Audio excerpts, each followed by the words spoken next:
옛날 어느 농부에게 황금알을 낳는 거위가 있었습니다. 하루에 하나씩 황금알을 낳는 아주 신기한 거위였습니다. 농부는 생각하기를 분명 이 거위 속에는 황금이 가득할 것이다, 이렇게 생각했습니다. 그런데 그는 하루에 황금알을 하나씩만 얻는 것에 대해서 도무지 성에 차지 않았습니다. 그래서 마침내 농부는 이 거위의 배를 가르게 된 겁니다. 들여다보니까 기대와는 달리 거위의 뱃속은 여느 평범한 거위와 똑같았습니다. 결국 그는 이렇게 해서 하루하루 주어지던 복을 스스로 걷어차고 말았다는 이야기입니다. 다시는 황금알을 얻을 수가 없게 되었습니다. 농부는 하루에 하나씩 황금알을 낳아주는 이 거위의 귀한 가치를 제대로 알지 못했던 겁니다. 그러므로 값진 것을 알아볼 수 있는 눈을 가진다는 것은 참으로 지혜로운 사람의 길임을 깨닫습니다. 최근에 한류 애니메이션 K-팝 데몬 헌터스, 이 영화의 인기가 식을 줄을 모릅니다. 그래서 왜 이 애니메이션 영화에 대해서 전 세계적으로 인기가 있는지 그에 대한 분석이 계속 이어지고 있습니다. 자, 그 이유는 한마디로 말해서 간단합니다. 자신의 자존감을 한층 높여주는 내용과 가사 때문입니다. 자신의 가치가 얼마나 귀한 사람인지를 다시 찾게 해주기에 그렇게 감격한다는 것입니다. 자, 여기에 대해서 관련된 재미있는 영상이 하나 소개되었습니다. 이 영상 속의 인물은 한 20대 중반쯤 되는 백발 여성입니다. 백인 여성인데요. 그가 이 K-팝 데몬 헌터스의 대표적인 대표 곡인 이 골든이라고 하는 노래를 크게 틀어놓고 이걸 들으면서 운전을 하는 그런 영상입니다. 그가 이 영상 속에서 가사 한마디 한마디에 격하게 감동하면서 운전하는 중에도 왈칵왈칵 눈물을 쏟으면서 운전을 합니다. 그래서 이 영상을 보면서 걱정될 정도입니다. 저렇게 운전하면 안 될 텐데, 사고 날 텐데. 자, 그가 감격하는 시점의 가사의 내용을 전해드리면 이런 내용입니다. 이제는 숨지 않는다. 이제 나는 빛날 거야. 본래 그렇게 태어난 것처럼 이제 우리는 높이 높이 올라가 황금빛이 될 거야. 우리는 빛나기 위해서 태어났어. 이런 가사입니다. 자, 이렇게 왈칵왈칵 감동하는 모습에 대해서 아래 이제 댓글이 달립니다. 자, 그 댓글의 내용을 한번 들어보십시오. 항상 자기네들을 함부로 대하는 이상한 미국 팝 음악의 그 노래와 가사만 듣다가 자신의 가치를 최고로 여겨주는 이러한 노래와 가사를 들으니 얼마나 감동이 크겠는가, 이렇게 댓글을 달아놨습니다. 자, 이처럼 조금 전에 이 옛 이야기 속의 농부도 오늘날의 젊은 세대도 결국 우리에게 같은 내용의 질문을 던지며 생각하게 합니다. 무엇이 정말 진정으로 가치 있는 것인가? 자, 우리 사람들에 대해서 생각해 보십시오. 태초부터 하나님께서는 우리를 지으시기를 가장 가치 있는 것을 좋아하도록 지으셨습니다. 그것을 추구하도록 지으셨습니다. 그리고 무엇보다도 하나님은 우리 인간을 이 세상에서 가장 존귀한 존재로 지으셨다는 것을 성경은 우리에게 누누이 가르쳐주고 있습니다. 그런데 오늘 우리가 함께 읽으신 이 시편을 보면은 바로 여기에서 한 걸음 더 나아간 질문을 우리에게 던지고 있습니다. 그 내용은 이런 내용입니다. 그러면 그대가 그렇게 존귀하게 지음받았다고 하는 것을 그대는 충분히 깨닫고 있는가? 이 질문을 오늘 본문은 우리에게 던지고 있습니다. 자, 만일 이것을 깨닫지 못하고 있다면 무엇과 같다고 말하는지 한번 들어보십시오. 오늘 본문의 20절을 다시 한번 읽어드리겠습니다. 존귀하나 깨닫지 못하는 사람은 멸망하는 짐승 같도다. 참으로 우리의 정신을 번쩍 들게 하는 아주 강렬한 표현의 성경 구절입니다. 깨닫지 못하면 짐승과 같다. 짐승이란 무엇입니까? 생각도 있는 것 같습니다. 감정도 있는 것 같습니다. 그러나 짐승은 논리적으로 생각하는 이성이란 없습니다. 높은 차원의 가치를 깨달을 수 없는 것이 바로 짐승입니다. 그래서 우리말에도 옛말에 우이독경이라는 말이 나왔습니다. 무슨 뜻입니까? 쇠귀의 경례기라는 뜻입니다. 아무리 쇠귀에 귀한 경전의 교훈을 아무리 들려줘도 그것을 듣는 대상이 소이기에 소는 알아듣지 못합니다.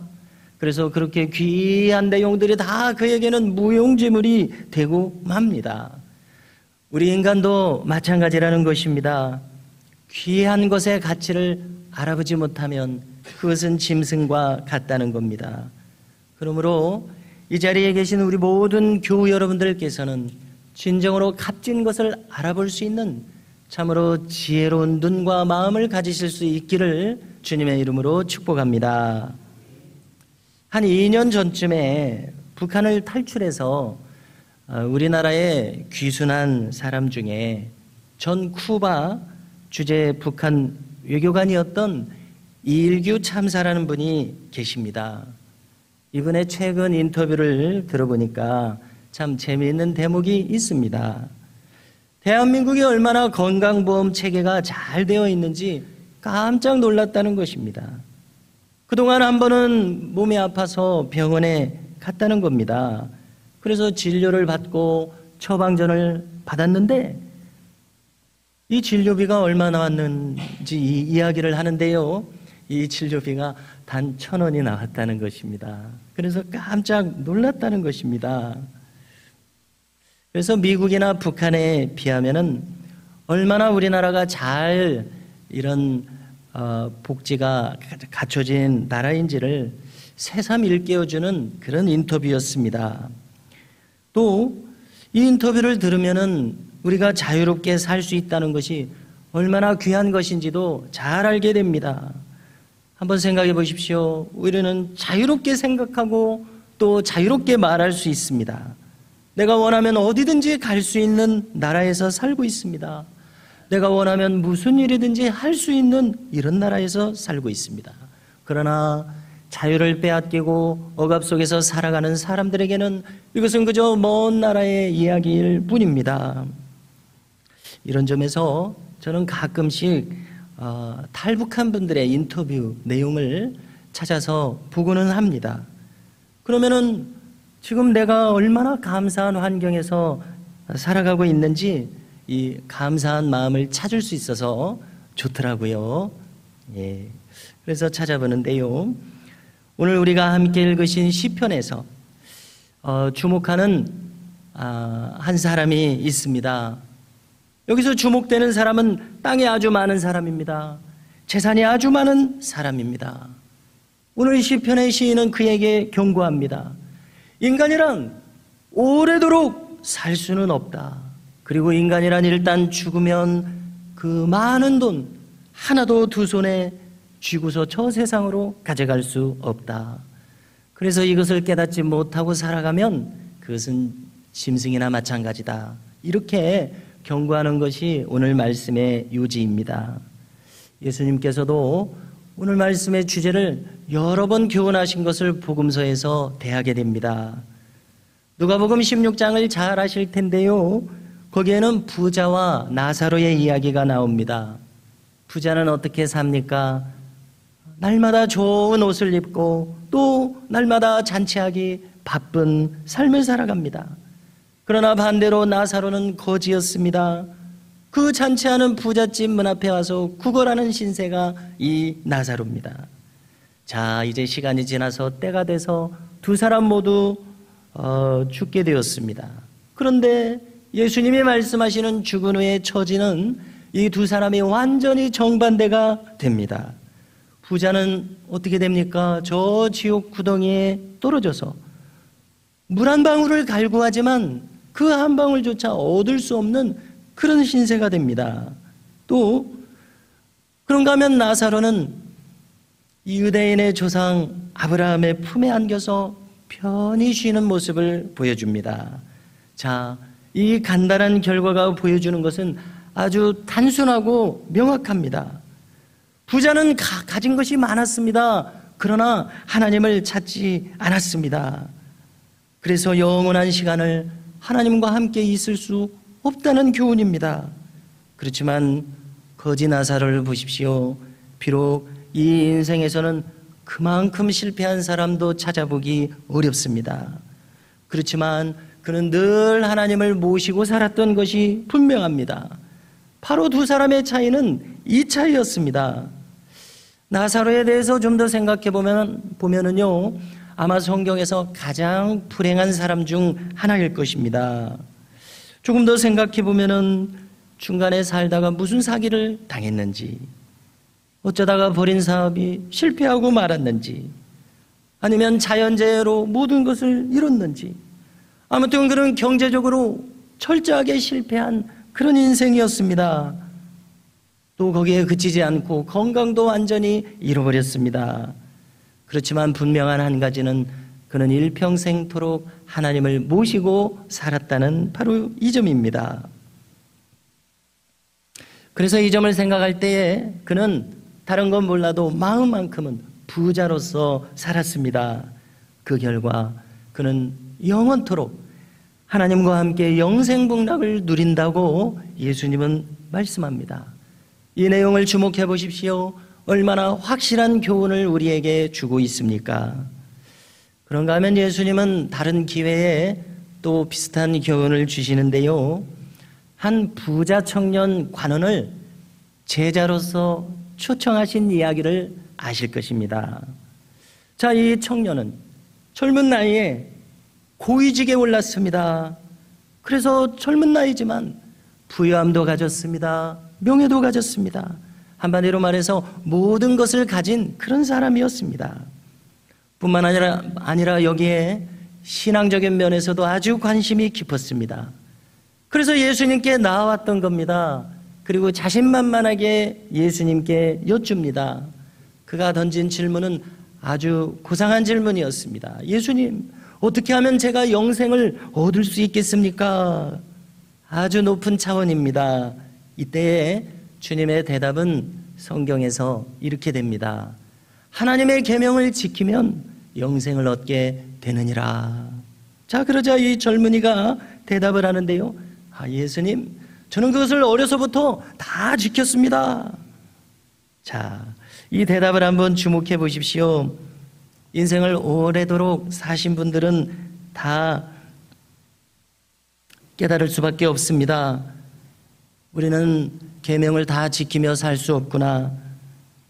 사람의 죄된 본성에 대해서, 그리고 나의 죄된 모습에 대해서 깨달을 수밖에 없습니다. 자, 그런데 이 젊은이가 했던 대답을 다시 한번 생각해 보십시오. 저는 어려서부터 이 계명을 다 지켰습니다. 다 지켰다. 자신만만함이 하늘을 찌르고 있는 그러한 마음입니다.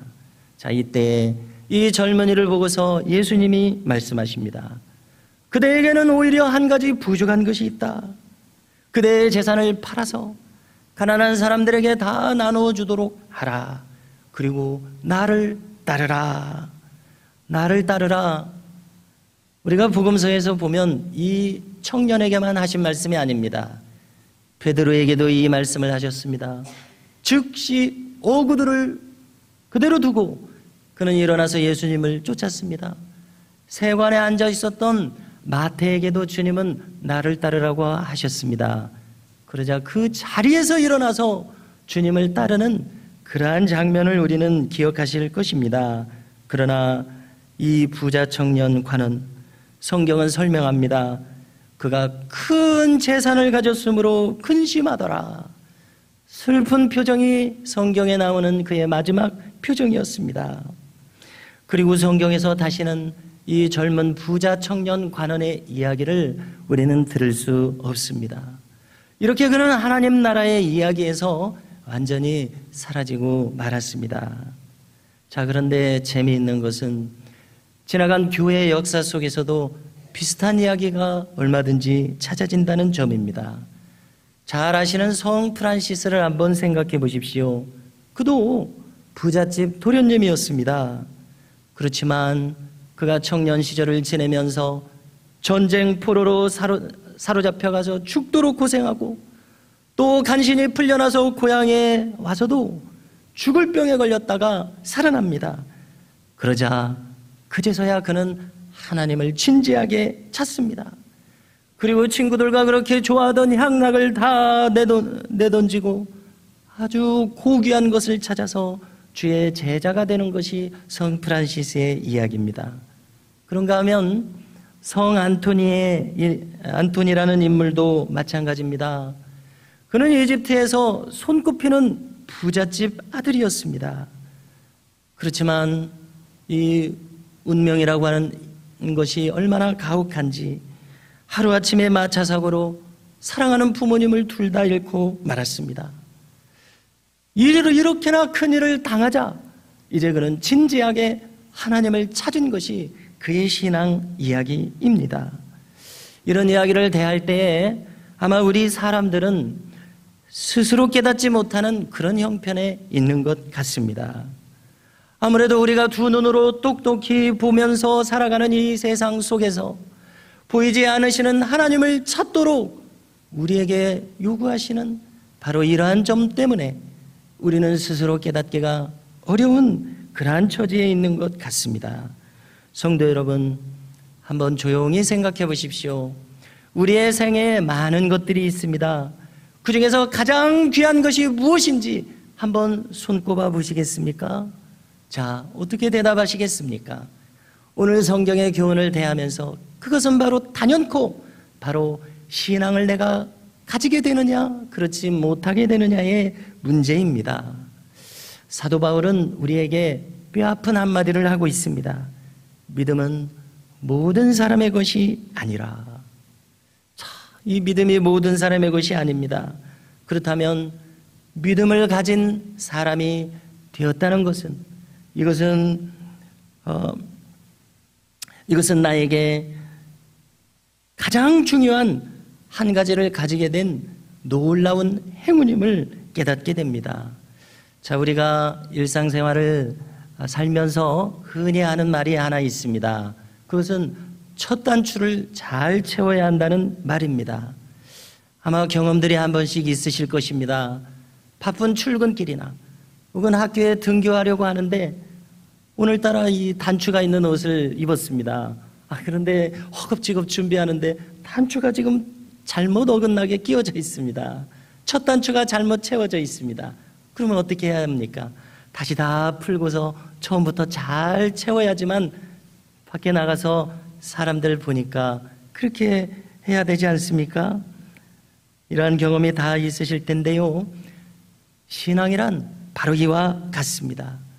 하나님을 모시고 사는 사람, 이 사람은 인생의 첫 단추를 잘 채운 그러한 삶이라고 오늘 성경은 교훈하고 있습니다. 이번 달 가이드 포스트지를 보니까 박동순 대사라는 분의 이야기를 들려줍니다. 이분은 젊어서부터 각국의 대사로 활동했었던 분인데요. 지금은 90세가 되었으니까 이미 은퇴한 지 오래된 그런 분입니다. 자, 이분이 최근에 관심을 가졌던 일에 대해서 기록하고 있는데요. 자, 놀랍게도 이분은 최근에 성경을 번역하는 일을 했다는 것입니다. 이 지긋한 연령에 성경을 한 구절씩 한 구절씩 자기 나름대로 번역했다고 하니까 참 놀랍게 여겨지더라고요. 그래서 그냥 번역을 할 뿐만이 아니라 좋은 소식이라는 제목으로 복음서만 출판해서 책으로 내었다고 이렇게 소개하고 있습니다. 이 내용을 대하면서 제가 드는 생각이 있었습니다. 이분은 이 지긋한 연령에서도 하나님의 말씀을 한 구절 한 구절 여전히 사랑하시는 그러한 마음을 가지고 인생의 마지막 시간을 걸어가고 계시는구나. 참으로 아름다운 노년의 모습이라는 생각이 들었습니다. 첫 단추의 신실한 신앙이 마지막 단추의 고상하고 아름다운 신앙으로 이어지는 그러한 모양새였습니다. 이분에 대해서 또 한 가지 흥미로운 점이 있는데요, 부인도 아직 살아계십니다. 그래서 이 노부부는 아침마다 성찬식을 하신다는 겁니다. 그래서 이 내용을 읽어보니까 제 생각에는 이 빵과 음료를 가지고 아침 식사도 겸해서 이렇게 하시는 것 같습니다. 자, 그런데 이렇게 하시면서 꼭 거치는 의식이 있었습니다. 그것은 이렇게 아침 성찬식을 하면서 자식들과 손주들의 이름을 하나씩 하나씩 부르면서 축복하는 이러한 순서를 꼭 가진다는 것이었습니다. 참, 진정으로 경건하고 아름다운 노년의 모습이라는 생각이 들었고요. 이것을 가만히 생각하고 있다가 보니까 우리 교회에 교우들이 생각났습니다. 새벽마다 나오셔서 기도하시는 우리 교우들이 떠오르더라고요. 새벽 기도를 한 번이라도 해보신 분들은 아실 것입니다. 새벽마다 이렇게 기도하는 것이 결코 쉬운 일은 아닙니다. 이것은 습관과 같은 것입니다. 그렇지만 이렇게 어렵지만 참 아름답고 경건한 모습입니다. 어떤 은퇴하신 목사님의 이 새벽 기도에 대한 회고담이 떠오릅니다. 말씀드리는데요, 자, 그분은 말씀하시기를 교우들에게 이렇게 이야기하십니다. 제가 평생토록 새벽 기도를 한 것이 뭔가 이 교회를 크게 부흥시키고자 그러한 목적에서 새벽 기도를 했다고 그렇게 생각하지 말아 주십시오. 저는 저 북녘에 두고 온 어머니와 한 약속 때문에 새벽 기도를 평생 했습니다. 어머니는 말씀하시기를 이제 우리는 헤어지지만 이 새벽 시간에 기도로서 서로 만나자꾸나. 그래서 평생 새벽 기도를 하셨다는 그러한 말씀이 참 많은 감정을 떠오르게 하더라고요. 성도 여러분, 오늘의 시편을 다시 생각해 보십시오.